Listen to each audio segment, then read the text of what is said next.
Cristianos nada más. Sí, simplemente somos cristianos. Cristianos nada más. No llevamos otro nombre aparte de ese. La razón la encontramos en las Sagradas Escrituras. Todo esto se basa en la promesa del Señor Jesucristo de edificar su iglesia. Mateo capítulo 16, versículo 18.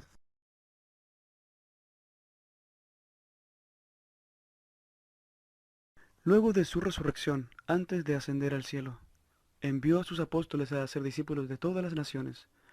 Mateo capítulo 28, versículo 19 y 20. Cumpliendo esta orden, encontramos a los apóstoles de Cristo predicando a una gran multitud el día de Pentecostés, relatado en Hechos capítulo 2.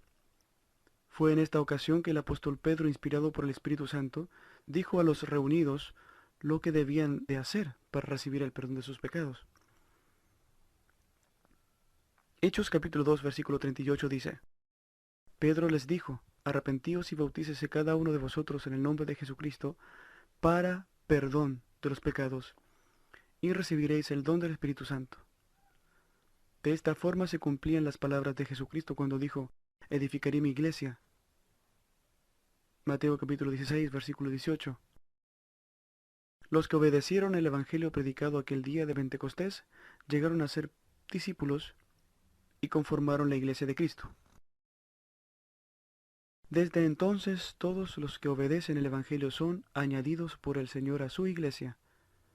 Hechos capítulo 2, versículo 47.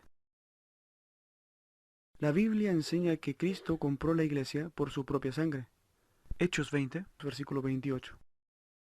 Fíjese usted que estos primeros hombres y mujeres obedientes a Cristo no llegaron a ser miembros de una secta o denominación religiosa como lo existen hoy, sino que llegaron a ser miembros de la iglesia que Cristo edificó. Y el nombre con el cual estos discípulos se identificaban fue con el nombre de cristianos.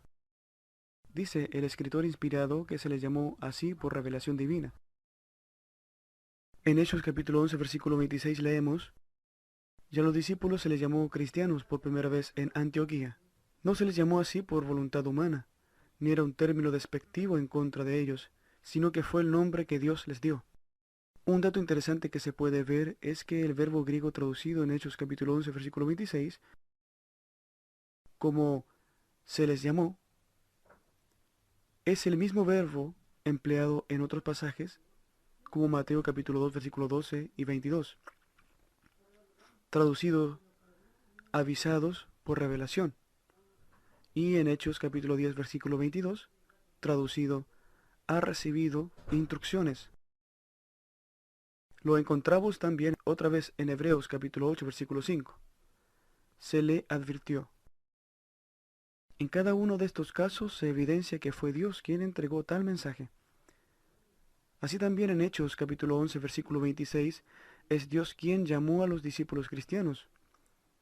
Él les dio ese nombre.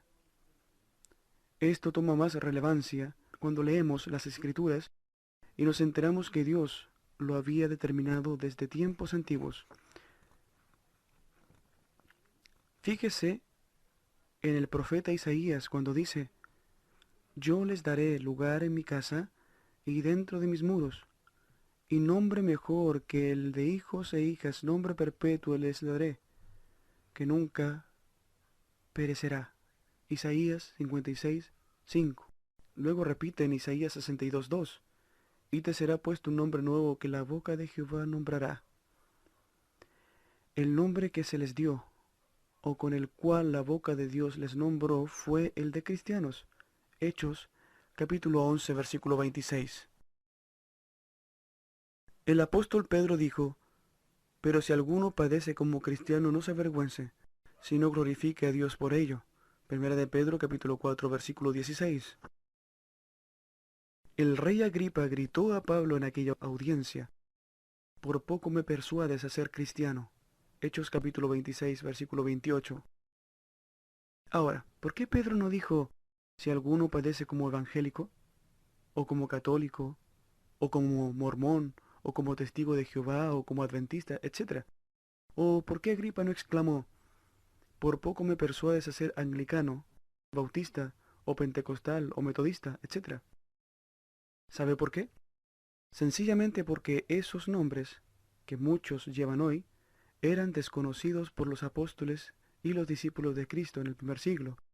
Los nombres con los que se distinguen muchos religiosos hoy no han sido puestos por la boca de Dios, sino que es resultado de las religiones modernas, las divisiones de los hombres, el abandono de las instrucciones de Dios en su palabra.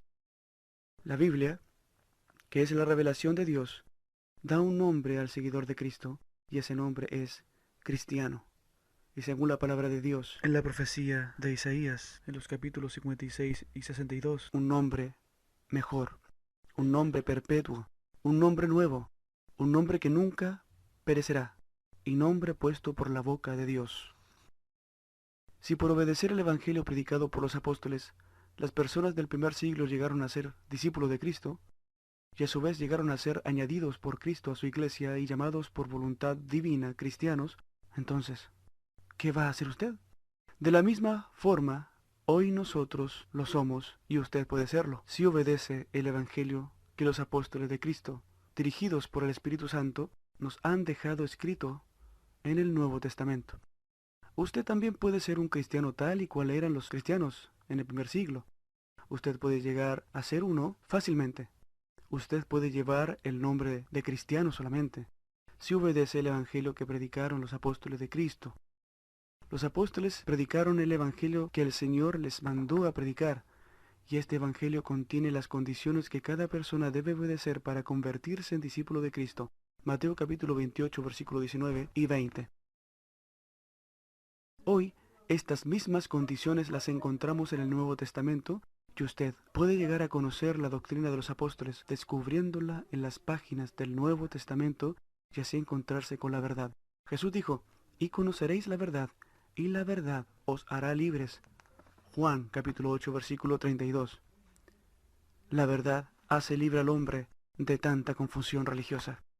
Busque en las páginas del Nuevo Testamento la doctrina de Cristo, doctrina que Él entregó a sus apóstoles, y los apóstoles todavía hablan a través de la Biblia. ¿Cómo resultado de la obediencia llegará a ser cristiano? Si la obedece de corazón. Romanos capítulo 6 versículo 17. Recuerde, al decir somos cristianos, no nos estamos identificando con grupos humanos. Nos estamos identificando con Cristo y su doctrina. Por la